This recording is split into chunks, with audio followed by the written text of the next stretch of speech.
प्रभु नारायण मते मुक्ति मिली गला। एटा को जगह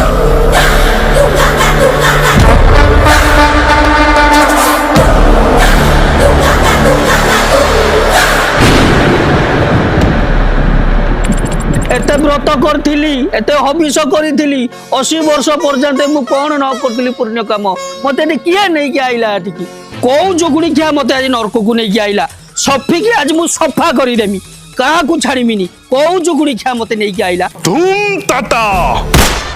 की बड़े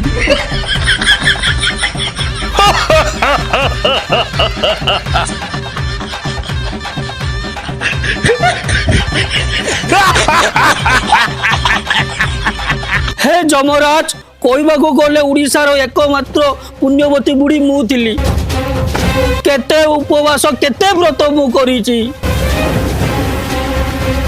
कार्तिक मासरे हविष करी सरकार पुरस्कार पाइछि मु